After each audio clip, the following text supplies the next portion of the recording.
Retour au journal et merci d'être toujours avec nous. Le quotidien afghan, la cause nationale, citant un responsable de l'armée américaine qui a requis l'anonymat, a annoncé que 2000 forces US et 1000 soldats afghans seront toujours présents et déployés dans la ville de Marja de Helmand au sud de l'Afghanistan.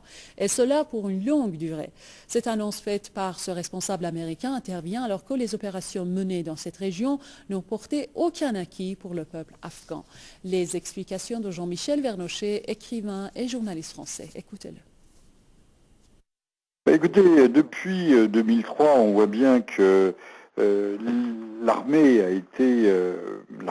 des Unis a été promenée en quelque sorte par les politiques. M. Rumsfeld a imposé une certaine vision stratégique qui était basée sur la suprématie technique des États-Unis. C'est ce qu'on a appelé la révolution dans les affaires militaires, Revolution in Military Affairs, qui a montré très rapidement ses limites et son échec. On voit bien que la solution militaire, et d'ailleurs si on avait regardé les fonds de l'histoire, aussi bien pour l'Irak, les échecs cuisants ou les difficultés des Britanniques à la fin de la Seconde Guerre mondiale à réduire les résistances à Basra et ailleurs, aurait dû servir de leçon. Ne parlons pas de l'Afghanistan où les Pashtuns, les tribus Pashtuns ont montré une volonté irrédentiste tout à fait pérenne qui traverse les siècles.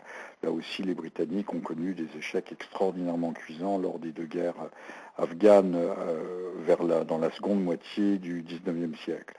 Alors, les militaires sont lucides, au fond, ils ont réalisé, que ce soit en Irak ou ailleurs, qu'on leur avait promis, effectivement, ils ont fait leur métier de militaire, ils ont gagné la guerre assez rapidement, mais la guerre politique, elle, n'a pas été gagnée, et les militaires se rendent compte qu'on les a embarqués, au fond, qu'ils ont été découplés, coupés de la réalité profonde.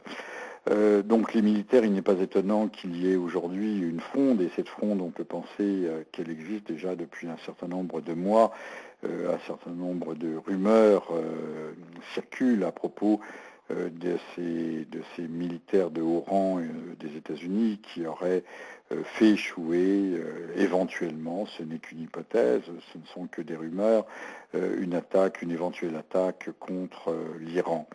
Il y a là un divorce profond que l'actuel secrétaire à la Défense, Robert Gates, s'est attaché à résoudre, à apaiser, mais on sent bien sur le fond que l'armée américaine, au moins pour certains d'entre les militaires de haut rang, des responsables d'état-major, ne suit pas la politique, n'adhère pas à la politique aujourd'hui conduite par la Maison d'Or, la Maison Blanche, qu'elle ait été celle de M. Bush, aujourd'hui celle de M. Obama, même si celle de M. Obama semble, et je dis bien ne fait que en apparence, adopter d'autres voies, puisqu'il y a un durcissement à la fois sur l'Afghanistan et le Pakistan, et qu'il y a des risques très réels de dérapage.